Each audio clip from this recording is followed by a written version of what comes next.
everyone, welcome to Otaku Saga. I'm DK. I'm Rizzo. And I'm Zero, and today in Anime Reaction, watch the 4th episode of Rewrite.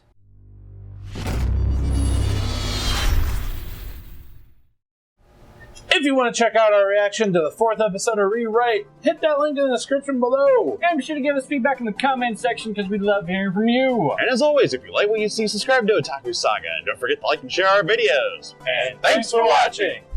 So on this episode of Rewrite, we get into Shizuku's, or is that? Yes. Yes, Shizuku. Shizuku's backstory. Yeah. The blonde girl with the twin tail wannabe pirate. Yes. Yar. So we let's see. We start off with a short skit going into the butler or the monocle guy's shop. We go to finding the shop, going through thugs to the shop. Aren't really that thuggish. The thugs are acquainted with the guy who sits next to the main character in class. So, who he is a dick to. He whose name shall not be memorized. So many characters. Anyway, so little brain power. So we get to the.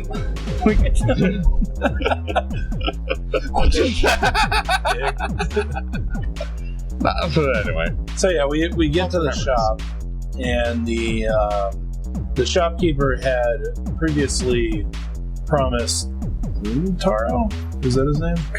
Kotaro. They had previously promised Kotaro some proof about UMAs. Yep.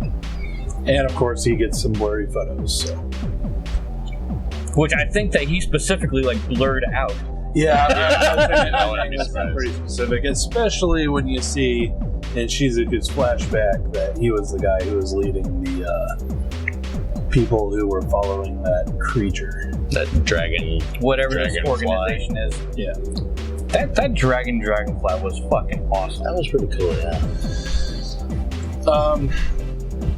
But yeah, so Shizuku takes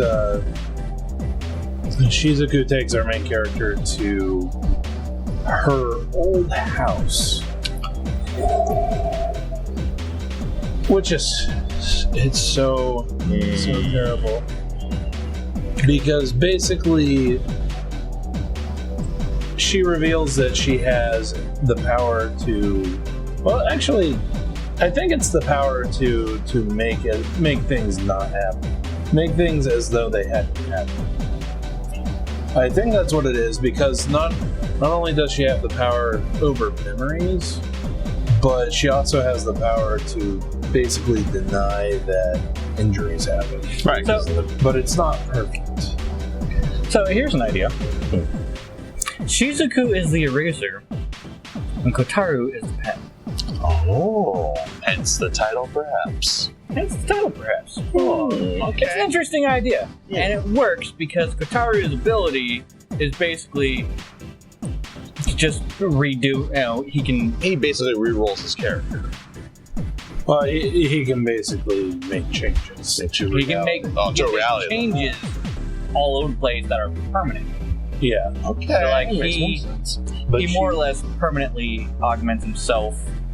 But Shizuku is an eraser, so we technically got an eraser and pen. Anyway. But yeah, it's not a perfect power because obviously she overdid it. Erased her parents' memory. Yeah, when she was much younger, so she didn't have control over it like she does now. Well, yeah, and then also she basically healed her eye that had gotten put. Basically, she lost an eye in that attack. A UMA attack. Yeah, and she didn't. She fixed it, but it ended up being gold rather than her natural blue. It was also shown that she was trying to save her dad. But I think she didn't have enough power and she used too much of her energy on it. Yeah. So this organization decides that they are going to pay her parents a hefty sum of money in order to take Shizuku to an institution for a weekend. And that money basically drove them really greedy and caused... I think that they want her at the institution longer than that. She just happened to come back that weekend. So perhaps she gets weekends that she could go back home. Her parents changed with the money and they started fighting. So tragic. And so she tried to use her powers to fix it. Probably, things as they were probably by before. accident. Yeah. Yeah, she overdid it by accident. And now her parents don't remember her, which is why she lives alone. It was exactly like, I forget, it was one of the later Harry Potter movies, but when Hermione has to spell on her phone. It was. For the movies, it was the second to last. Second last, yeah. That's exactly what I was thinking, too.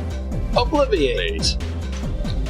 But, yeah. I know. Also, during this episode, we saw that the ribbon ghost, as our main character puts it, got desperate enough that she just showed up in broad daylight in the classroom to suck his blood. Not that it mattered. No one could see her, and just, there you go. Supposedly no one could see her, but we did have the main character's friend. I forget her name. But she was looking back in that direction. She didn't watch the ghost past, but she did look back in that direction. She probably heard the creepy moaning sounds, though. I take a gander that somebody in that classroom actually noticed, but we just couldn't notice it. But yeah, that was fucking hilarious. That was door hilarious. slams open. Everyone's like, ah! She just walks over, rolls up his sleeve, and goes to town. Then class is over, and she walks out. Adorable vampire. You can at least put your mouth on something else. She's sucking blood, not his soul out. That remains to be seen. That's... And I think that's going to be a wrap. So let us know what you thought of the anime, what you thought of our reaction in the comment section below. Yep, thumbs up if you like it, thumbs down if you hate me being a pervert. They would have left long ago if that were the case. But that's going to do it for this episode of Anime Reaction. As always, I'm DK. I'm Zero. I thought of that during the episode. See you next time!